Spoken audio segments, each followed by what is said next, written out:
Bonjour les graphes et bienvenue à cette nouvelle vidéo. J'espère que vous allez bien. Aujourd'hui, on va faire un petit peu le topo, retour d'expérience comme je fais chaque mois.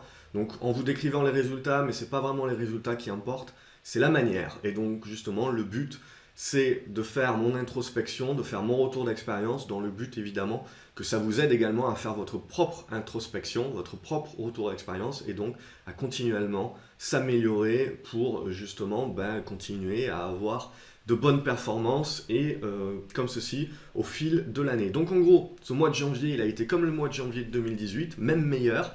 On ne regrette absolument pas d'avoir loupé finalement le rallye de fin d'année puisqu'on l'a eu sur ce mois de janvier et ça a été parfait parce que rien de tel, rien de mieux que de commencer l'année avec une très bonne performance parce que vous encaissez, vous sécurisez des gains et ça derrière pour le capital confiance c'est énorme parce que ça va vous permettre derrière d'avoir tout simplement moins de peur et de pouvoir prendre des risques que vous ne pourriez pas prendre si vous n'étiez pas gagnant. Je le dis toujours.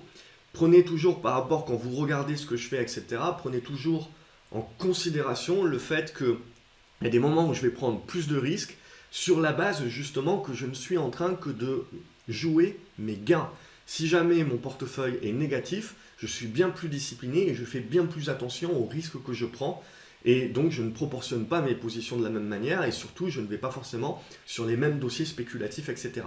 Donc il y a toujours ça également à prendre en compte quand vous suivez mes positions, quand vous regardez ce que je fais, c'est que vous le verrez, il y a des moments où je me permets de prendre des risques, de prendre plus de risques, mais justement, c'est parce que à côté de ça, j'ai un ratio gain-risque qui est largement plus intéressant, et surtout, le risque de perte que je prends, finalement, c'est pas d'entamer mon capital, c'est juste d'entamer les gains que j'ai déjà encaissés. Donc je peux éventuellement me le permettre. Évidemment, il faut toujours avoir le garde-fou, toujours faire attention à l'ego et avoir évidemment le stop qui va bien, qui est là pour vous éviter justement de rentrer dans un engrenage et que finalement une position qui est là pour essayer d'aller chercher de la performance se transforme finalement en une position qui explose complètement votre compte. Donc c'est ça évidemment qu'il faut éviter.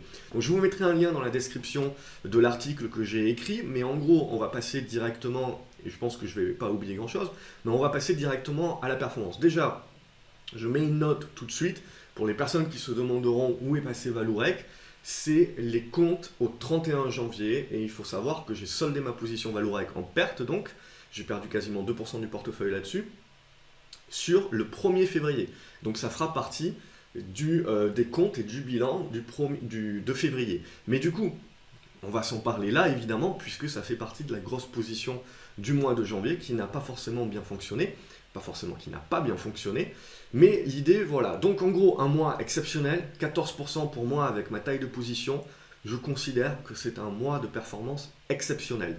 Donc évidemment, on a été bien aidé par le marché, tout s'est bien bazardé sur les mois de novembre et de décembre, donc du coup, finalement, les élastiques, quand ils sont repartis dans l'autre sens, une fois qu'on les avait bien tirés, et bien forcément, ça a fait des gros rebonds. Et bien évidemment, là, je dirais que le point positif sur ce mois, ça a été la capacité, d'une part, d'anticiper le rebond, deuxièmement, de surpondérer les valeurs. À partir du moment où les rebonds sont validés, j'ai quand même bien réussi à surpondérer mes valeurs, à bien dimensionner mes positions. Et justement, les gains se sont faits plus sur la valeur qu'en pourcentage. J'ai fait des gros gains en pourcentage, et c'est ce qui ressort du tableau, mais essentiellement, j'ai fait des gains aux alentours de 10%, mais à chaque fois sur des grosses positions. Et donc c'est ça, clairement, qui a créé la performance. Ensuite, il faut toujours vous dire, voilà, qu'est-ce qui vaut le mieux par rapport à votre portefeuille, par rapport à votre profil. Moi, je suis allé chercher la performance essentiellement sur des petites capes, sur des grosses capes, pardon, lapsus.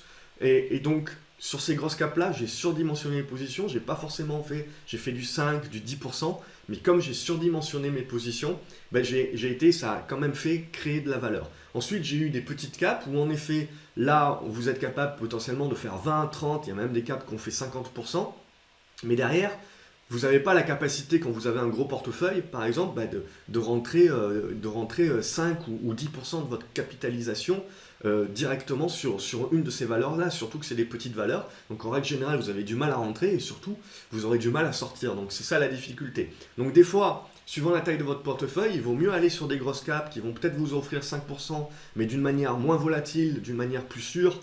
Et donc vous allez pouvoir investir plus d'argent dessus et donc en pourcentage vous gagnez moins que sur une petite cap, mais en valeur vous gagnez beaucoup plus, que d'aller sur une petite cap et de vous faire potentiellement des frayeurs. Et on a vu que pas toutes les petites caps ont profité de la hausse.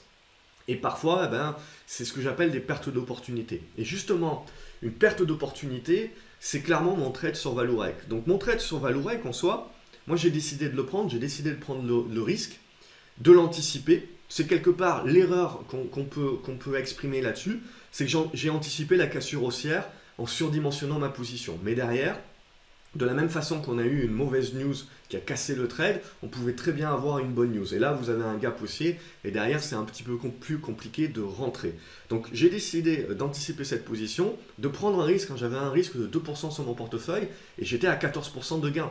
Donc, à partir de ce moment-là, je veux dire, c'est là où je décide de prendre le gain parce que je sais que si j'ai tort et si je perds 2%, mais si j'ai raison et que je gagne avec une telle taille de position, potentiellement, je monte la performance du portefeuille très rapidement à au-delà de 20%.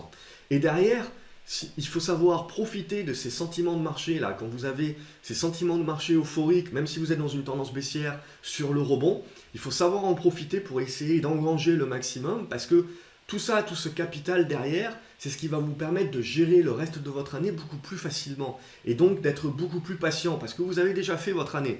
Moi, je considère que 20% de perf sur une année, c'est qu'on a déjà fait son année. Et donc à partir de ce moment-là, on peut être beaucoup plus patient, on peut attendre justement, on n'est pas à la recherche d'aller essayer de chercher de la performance, de forcer les trades. Et donc là, on est plus dans la gestion et on est en attente. Et c'est là, justement, quand on a un coussin de sécurité, comme ça, un matelas de sécurité en gain, personnellement, c'est là où je suis le plus performant parce que c'est là où j'ai zéro pression et c'est là justement où je décide d'être le plus patient et d'aller chercher uniquement les trades qui offrent les plus fortes probabilités. Ça n'a pas marché sur Valorec, c'est parti dans l'autre sens. Il y a le stop pour bloquer l'ego, pour bloquer justement tout ce qui peut être de tomber amoureux de l'action et de renforcer, de moyenner à la baisse parce que derrière, vous savez jamais, à chaque fois que ça baisse, vous vous dites, là il va y avoir un support, poum, il est cassé à la baisse, vous dites, là il y a un autre support, donc, et vous savez jamais jusqu'où ça peut aller. Bien sûr qu'à un moment donné ou à un autre, Valorec se réveillera, Valorec communiquera d'une manière rassurante vis-à-vis des marchés en disant qu'ils ont quand même des lignes de crédit de plus de 2 milliards, donc c'est pas demain la veille qu'ils vont faire faillite. Puis derrière, potentiellement, oui, il y a toujours un risque d'augmentation de capital, etc. Mais derrière également, Valorec, ça commence à coûter beaucoup moins de 800 millions. Donc aujourd'hui, vous avez quand même ce genre de groupe. Oui, il y a de la dette, mais il faut savoir qu'à un moment donné ou à un autre, ça va commencer aussi à intéresser des concurrents, ça va commencer à intéresser pas mal de monde, surtout qu'il y a eu du désinvestissement sur tout le secteur pétrolier pendant des années. Donc vous savez très bien également que dans quelques années, à un moment donné ou pas, il y aura un déficit de l'offre. Est-ce que Valorec saura survivre jusqu'à ce moment-là? Je pense que oui, bien entendu, parce qu'on ne laisse pas tomber ce genre de boîte-là. Mais derrière, pour l'actionnaire, c'est le risque, justement, c'est que les dettes soient tellement lourdes que le titre n'arrive pas à s'en défaire et que finalement le titre soit dépecé par des créanciers. Et là, l'actionnaire, évidemment, a tout à perdre. Donc l'idée, c'est que tant qu'il y a du risque sur le marché, tant que le marché veut broyer du noir, il broie du noir, il ne faut pas résister. Et donc, comme j'ai su le faire également ce mois-ci, sur General Electric, c'est un bon exemple. C'est-à-dire, j'avais pris un premier trade, boum, ça a cassé par le bas, ça n'a pas marché, je sors, je prends ma perte, et j'attends, je continue de suivre la valeur, je continue d'observer la valeur, et à un moment donné, quand elle me refait une figure, qu'elle me redonne des probabilités de succès supérieures et qu'elle casse par le haut, je redimensionne ma position. Et c'est comme ça, même si General Electric j'ai vendu trop tôt, et c'est comme ça qu'on peut faire 40%. Et encore là, c'est une position que je n'ai pas su redimensionner correctement. Donc, mais l'idée, c'est celle-ci. Quelle est la clé justement boursière? C'est pas d'avoir raison tout le temps. Si vous voulez avoir raison tout le temps, vous allez tomber amoureux de vos actions, vous allez renforcer à la baisse, vous n'allez jamais vous en sortir et vous allez avoir ce qu'on appelle les pertes d'opportunité. C'est-à-dire que pendant que j'avais 20% de mon capital sur Valorec, j'avais pas d'argent pour pouvoir investir sur d'autres choses qui potentiellement m'auraient fait gagner de l'argent et m'auraient permis d'aller chercher de la performance. C'est ce que j'appelle une perte d'opportunité parce qu'en soi, le trade sur Valorec, c'est pas un mauvais trade, il a été pris. Il y avait un risque ratio intéressant et il y avait un stop ici pour couper l'hémorragie dans le cadre justement d'une sortie par le bas, ce qui s'est passé. Donc finalement, le trade, j'ai suivi le plan. Et la seule chose qu'on peut reprocher, c'est d'avoir trop anticipé et d'avoir pris et d'avoir surdimensionné la position sur anticipation. Mais ça faisait partie du pari, justement sur la base que j'avais déjà un matelas confortable de gain. Donc du coup, c'est comme ça qu'il faut le comprendre, c'est se donner la capacité de gagner gros, tout en justement sécurisant et réduisant le risque de perdre gros. Donc à partir du moment où vous faites ça, vous savez très bien que vous n'aurez pas 100% de trade gagnant. Et à partir du moment où vous suivez votre plan de trade, vous pouvez vous taper sur l'épaule. Un plan de trade, c'est un trade qui a suivi le plan, c'est un bon trade, même si vous avez perdu de l'argent. Et surtout, ce qu'il faut se souvenir, c'est que potentiellement vous n'avez pas eu le bon timing ce coup-ci, mais il faut continuer de suivre cette valeur-là. Cette valeur-là vous redonnera à un moment donné un signal, et cette fois-ci, potentiellement, que ça sera le bon.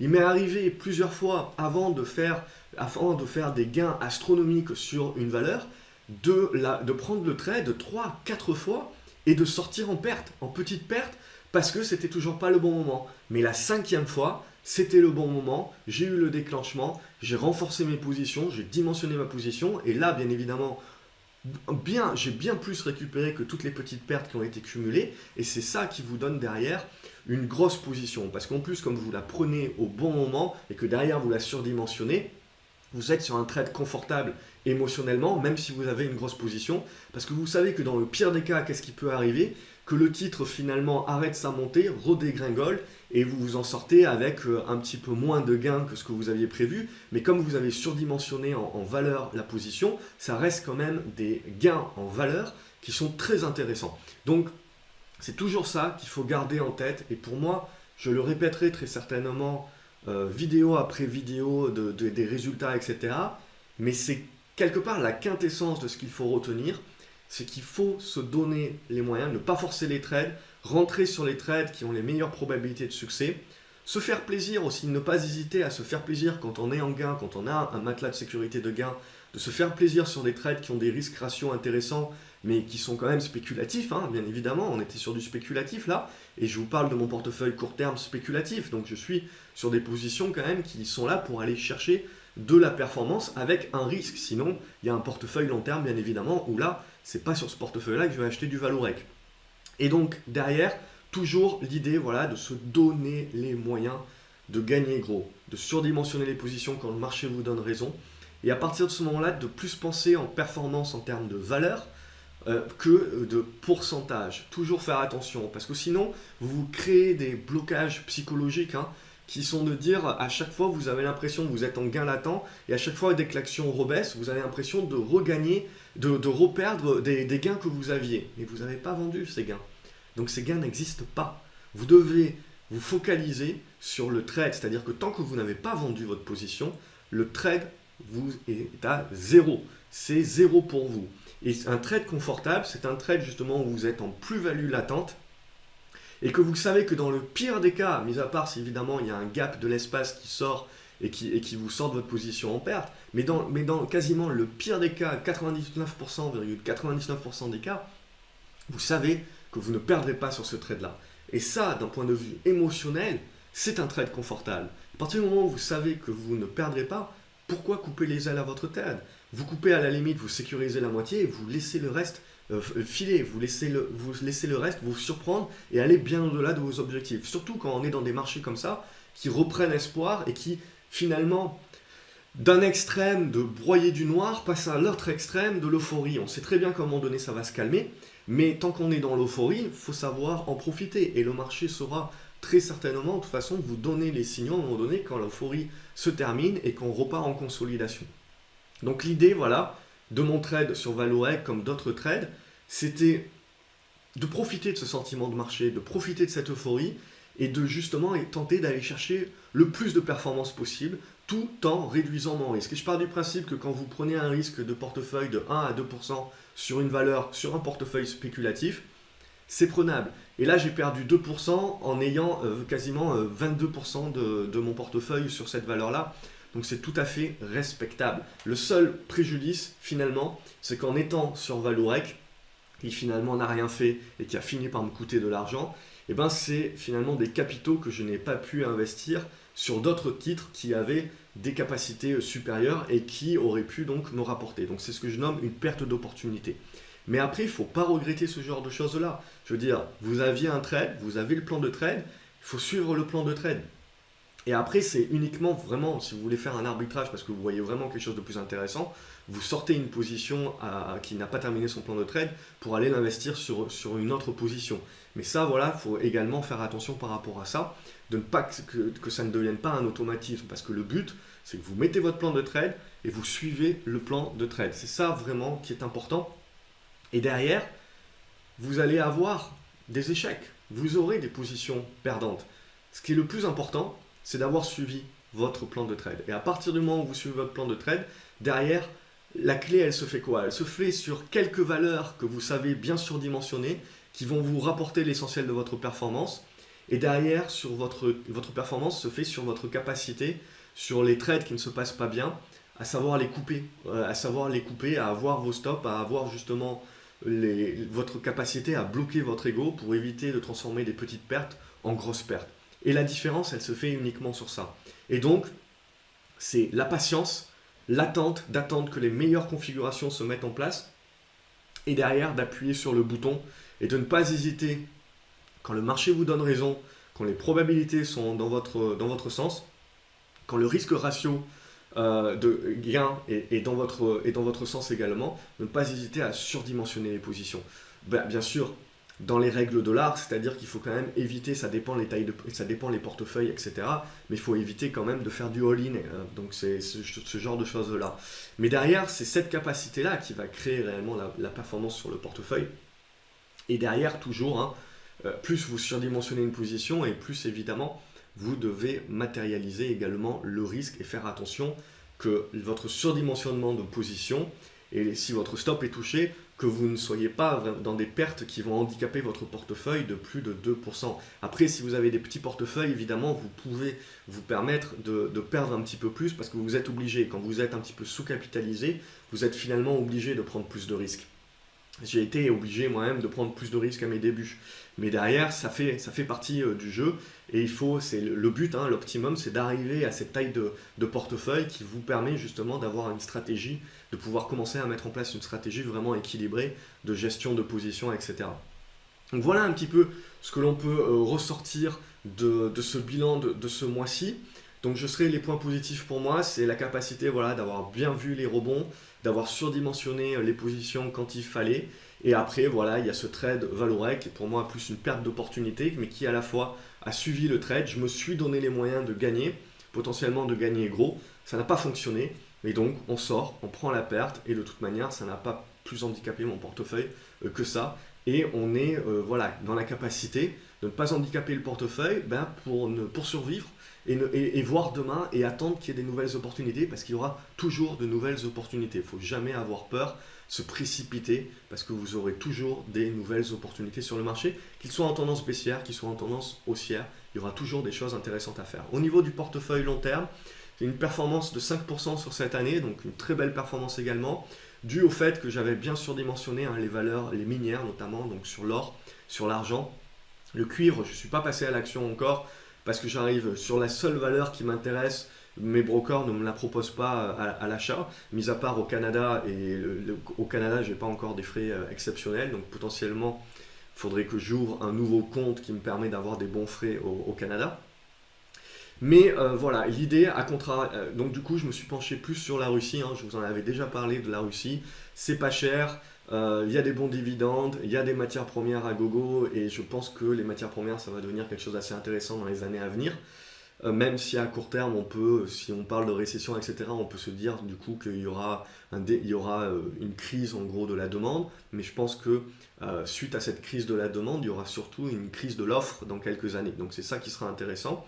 Et on a pas mal de groupes français, notamment Total, hein, qui commencent à se placer sur des sociétés russes. Donc il faut suivre également les gros.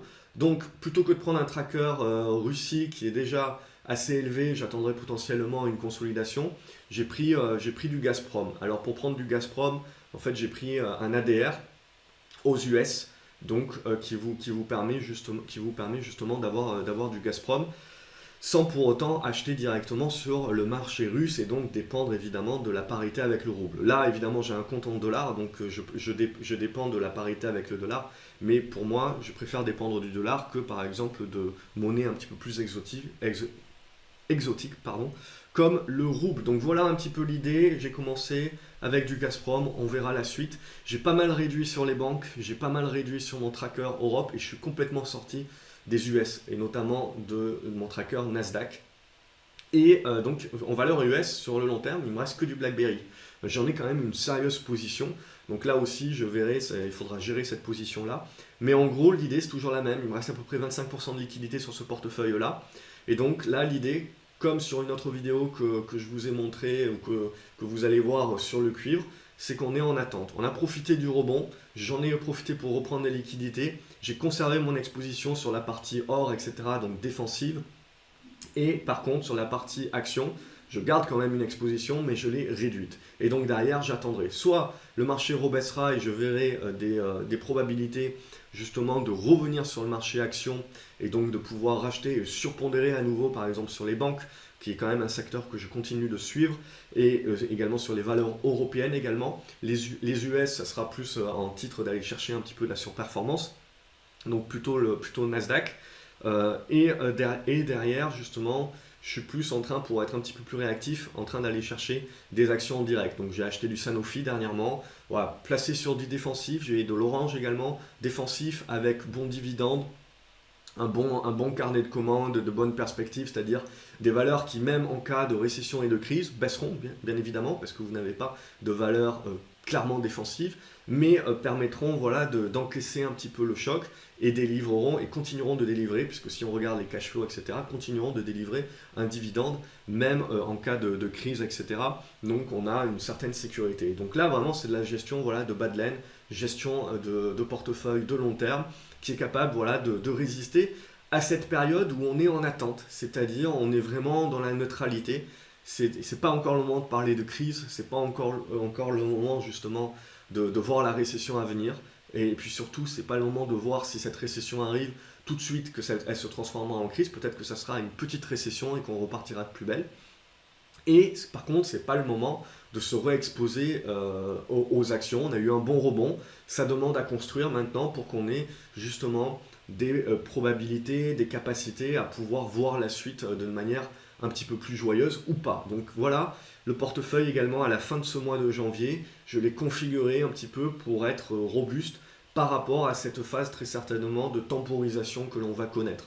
Donc toujours de l'or, toujours une exposition aux actions, mais moindre, et derrière 25% de cash pour attendre et pour saisir les opportunités si jamais le marché également recommence à créer certaines anomalies. Voilà un petit peu pour cette vidéo de perspective et de comment je pense, comment je fais mon auto-bilan, etc.